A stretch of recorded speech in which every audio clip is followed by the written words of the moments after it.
चलिए पिछले क्लास में हम लोग बात किए थे air pollution, sound pollution, air pollution, noise pollution और बात किए थे कुछ। इसके बाद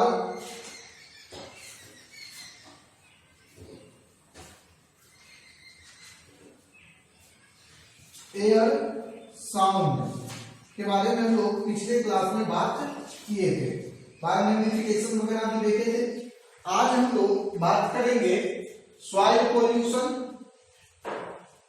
इसके बाद सॉलिड वेस्ट और ग्रीन हाउस इफेक्ट। चलिए तो सबसे पहले हम लोग देखते हैं कि सॉइल पोल्यूशन क्या है। सॉइल पोल्यूशन हम लोग किसको कहेंगे, क्या है सॉइल पोल्यूशन? तो देखिए, ऐसा पोल्यूशन मतलब सॉइल में होने वाला ऐसा चेंज, क्या बोले थे लोग? सबसे पहले एक बार फिर से याद करते, पोल्यूशन क्या था? पोल्यूशन था ऐसा किसी भी चीज में होने वाला ऐसा अल्टरनेशन जो उसके कैरेक्टर को चेंज कर देता है।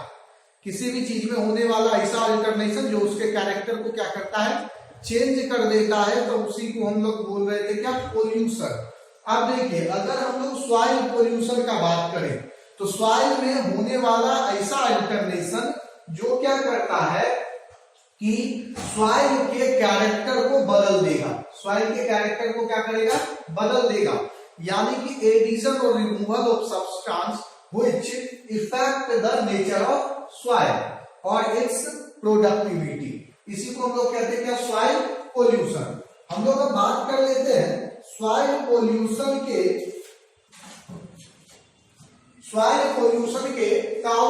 कारण के बारे में। काउज ऑफ सॉइल पोल्यूशन, कारण क्या है? तो देखिए, सबसे पहला आता है पेस्टिसाइड। पेस्टिसाइड में क्या सब आएगा, जितना भी हम लोग वीटीसाइड, फंगीसाइड ये सब यूज करते हैं, ये सब क्या करता है, सॉइल को पोल्यूट करता है। They include insecticide, fungicide, weedicide. जितना भी हम लोग एग्रीकल्चरल वैल्यू को बढ़ाने के लिए जितना भी चीज का हम लोग यूज करते हैं, वो सब सॉइल को क्या करता है, पोल्यूट करता है। इसके बाद आता है फर्टिलाइजर। अगर हम लोग लगातार एक्सेसिव यूज करें, लगातार यूज करते जाए फर्टिलाइजर का यूज अगर लगातार होगा तो लगातार होने के कारण क्या होता है, ये फर्टिलाइजर सॉइल को तो पोल्यूट करेगा ही। पोल्यूट क्या करेगा, धीरे धीरे वो सॉइल का जो प्रोडक्टिविटी है वो क्या होगा, घटना शुरू हो जाएगा, डिक्रीज करना शुरू हो जाएगा।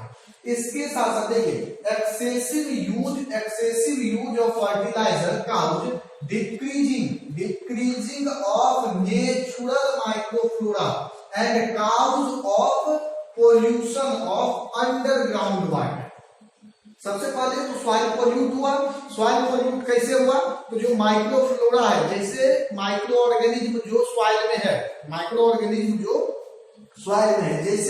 जैसे क्या, राइजोबियम है, नाइट्रोबैक्टर है, नाइट्रोसोमोनास है, ये सब क्या होता है, धीरे धीरे इसके कारण डिजेनरेट करना शुरू हो जाएगा।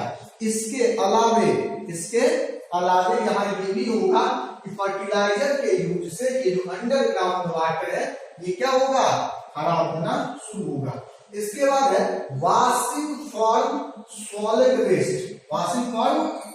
वेस्ट। देखिए, जितना भी म्यूनिसिपल वाटर, सबसे जितना भी चीज आता है सॉलिड फॉर्म में, वो सब क्या करता है, वो सब क्या है, सॉइल को पोल्यूट करता है।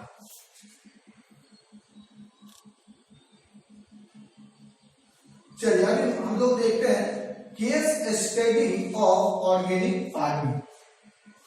Case study from organic farming.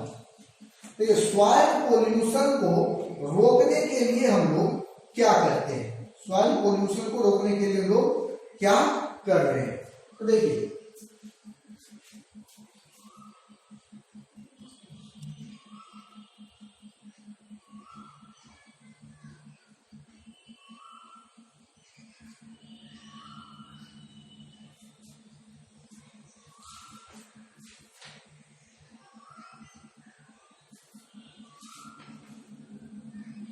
चलिए, case study of organic farming. Soil pollution को रोकने के लिए हम लोग क्या करते हैं, हाउस क्या देखिए कि पेस्टिसाइड और फर्टिलाइजर का यूज नहीं करना है, कम करना है। उसी तरह से अगर हम लोग यहाँ देखें कि case study of organic farming, organic farming में हम लोग, ऑर्गेनिक फार्मिंग एक ऐसा प्रोसेस है जिसमें हम लोग जो है और इसका उपयोग करके, इसका यूज करके सॉइल पोल्यूशन को या तो डिक्रीज कर सकते हैं या कम, मतलब या खत्म कर सकते हैं, या तो डिक्रीज कर सकते हैं या इसको खत्म कर सकते हैं। तो देखिए, case study of organic farming, organic farming में जो है किस तरह से केस स्टडी हम लोग करते, देखते हैं कि किस तरह से ये है क्या, ऑर्गेनिक फार्मिंग है क्या। तो देखिए, integrated organic farming is a cyclical zero waste procedure of farming where waste of one process are cycled as nutrient for the next process. क्या है ये? एक साइक्लिकल प्रोसेस है। ये क्या है? साइक्लिकल प्रोसेस है, जिसमें क्या किया जाता है कि एक जगह से जो वेस्ट हम लोगों को मिला, उस वेस्ट का यूज हम लोग क्या करते हैं कि अगले प्रोसेस में न्यूट्रिएंट के फॉर्म में कर लेते हैं। अगले प्रोसेस में क्या करेंगे? न्यूट्रिएंट के फॉर्म में करते हैं। देखिए किस तरह से इसका जो सबसे पहला जो शुरुआत किया था इस चीज को, इंटीग्रेटेड ऑर्गेनिक फार्मिंग का, हरियाणा का एक फार्मर था रमेश चंद्र डागर। क्या नाम था? रमेश चंद्र डागर। चलिए देखते हैं कि इसमें किस तरह से ये जो है चेंज आया, किस तरह से ये प्रोसेस होता है। तो देखिए, ये जो रमेश चंद्र डागर थे, इसके थ्रू क्या किया, ये करते क्या थे कि जितना भी इसका प्लांट था, कौन?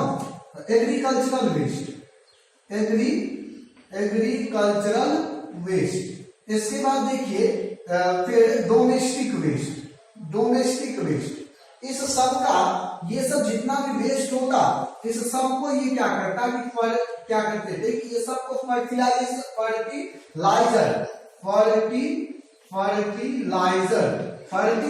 में यूज करते थे। ठीक, फर्टिलाइजर में यूज करते थे। अब फर्टिलाइजर में यूज करके क्या किए? तैयार किए प्लांट या क्रॉप या एग्रीकल्चरल प्रोडक्ट, क्रॉप तैयार हुआ। अब इस क्रॉप का यूज फिर क्या करते कि यहाँ पर डोमेस्टिक यूज, जो भी कहने का मतलब कि जो भी वहां पर जिस भी एनिमल का वो डोमेस्टिकेशन वहां कर रहे थे, जिस भी एनिमल जहां पर वो पाल रहे थे उसको फिर से खिलाते, फिर उसका डर वगैरह आता, फिर इसको फर्टिलाइजर में यूज करते। तो इस तरह से ये क्या हुआ, सॉइल पोल्यूशन को कंट्रोल करने का भी एक तरीका है, प्रोसेस है। अब हम लोग देखेंगे सॉलिड वेस्ट। सॉलिड वेस्ट क्या है? तो देखिए कुछ नहीं, वैसा सॉलिड मटेरियल जो क्या करता है, वैसा सॉलिड मटेरियल जो कभी भी जो अब यूज के लायक नहीं है। ऐसा सॉलिड मटेरियल जो यूज के लायक नहीं है, उसी को हम लोग क्या कहते हैं? Solid waste. उसी को क्या कहते हैं हम लोग? Solid waste. चलिए देखिए, काउज ऑफ सॉलिड वेस्ट। कारण, एक दो कारण नहीं है, 1000-2000 कारण।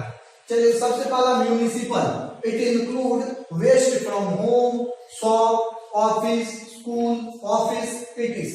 इस सब जगह से जितना भी सॉलिड वेस्ट निकलता है वो क्या है? Municipal solid waste. इसके बाद industrial waste, they include scrap, influence, sludge and flash. देखिए बहुत सारा इंडस्ट्री में भी जब काम होता है तो वहां से भी क्या होता है, वहां से भी बहुत सारा सॉलिड वेस्ट जो है बाहर आता है। चलिए अब इसके बाद आता है माइनिंग वेस्ट। क्या? माइनिंग वेस्ट, माइनिंग जो होता है खुदाई जिसको कहते हैं, वहां से भी क्या होता है, बहुत सारा छोटा छोटा जो पत्थर, स्टोन या फिर सैंड पार्टिकल, ये सारा चीज जो है ये क्या होता है, जब इन्वायरमेंट में आता है तो वो क्या है? वेस्ट है। उसका हम लोग को कोई पत्थर का हम लोग को क्या यूज, कोई यूज नहीं, तो वो क्या है? वेस्ट है। इसको भी हम लोग क्या करेंगे? Solid waste. इसके बाद देखिए इलेक्ट्रॉनिक वेस्ट। इलेक्ट्रॉनिक वेस्ट जैसे कंप्यूटर, लैपटॉप, मोबाइल, कैमरा, इन सारे चीजों का ये सारा चीज जब खराब होगा, हम लोग जब यूज कर लिए उसको, उसके बाद उसका क्या होगा? वो किसी यूज का नहीं है। अब अगर किसी यूज का नहीं है तो वो क्या होगा? वेस्ट हो गया। तो वो भी क्या है? सॉलिड वेस्ट में क्या है। अब देखिए control of solid waste, control कैसे किया जा सकता है। तो देखिए सबसे पहला recovery and recycling, recovery and recycling. अगर जैसे देखिए हम लोग क्या कि एक बार किसी मोबाइल का एग्जांपल ले लेते हैं। अगर एक बार हम लोग किसी मोबाइल को यूज किए, कुछ समय बाद वो काम करना बंद कर दिया, तो हम लोग को क्या करना चाहिए, उसको ठीक कराना चाहिए। अगर मान लीजिए कि हम लोग खरीद लिए, नया फोन ले लिए, तो उसके बाद क्या करना चाहिए कि वो जो मोबाइल था, जो पुराना था, जो खराब, जो काम करना बंद कर चुका है, उसका जो भी यूजफुल मटेरियल है उसका यूज फिर से नए फोन में हो जाना चाहिए। तो ये क्या है, रिसाइकलिंग। ये क्या है, रिसाइकलिंग, रिसाइकलिंग। और रिकवरी मतलब वही कि अगर एक बार खराब हो गया तो फिर से उसको ठीक कराना चाहिए। सोर्स रिडक्शन, सोर्स रिडक्शन मतलब क्या, सोर्स रिडक्शन कहने का मतलब है, सोर्स रिडक्शन कहने का मतलब है कि जितना सारा चीज है, गार्बेज, जहां से भी ये क्या होता है, आ रहा है, जहां से भी ये आ रहा है, कौन, सॉलिड वेस्ट, उसको क्या करना चाहिए, हटा देना चाहिए। उसके बाद डंपिंग, जैसे सॉलिड वेस्ट अगर मान लीजिए कि अगर अब हम लोगों के उपयोग में वो नहीं है, मोबाइल फोन या कैमरा या फिर स्टोन या फिर होम शॉप ऑफिस से निकला हुआ वेस्ट सॉलिड, वो अगर हम लोगों के उपयोग में नहीं है, हम लोग उसको क्या करेंगे, डंप कर देंगे। डंप मतलब समझ ही रहे, गड्ढा बना करके उसमें डाल करके ढक देना है, डंपिंग। कंस्ट्रक्शन मटेरियल, अब देखिए यहां से जैसे हम लोग क्या देंगे, माइनिंग में जो स्टोन निकला हम लोग का कोई यूज नहीं था, लेकिन अगर उसी को क्या करना, क्रश करके उसका सैंड पार्टिकल तो बनाया ही जा सकता है, सैंड पार्टिकल बनाया जा सकता है, तो वहां क्या करेंगे, उसको कंस्ट्रक्शन मटेरियल में चेंज कर देंगे। जैसे अगर मान लीजिए कि फिर हम लोग बात करें, प्लास्टिक भी है, प्लास्टिक वो भी सॉलिड वेस्ट में ही आएगा।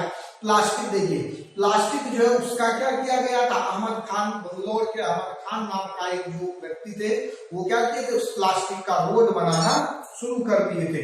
तो कंस्ट्रक्शन मटेरियल में भी इसका यूज जो है वो किया जा सकता है, समझ गए।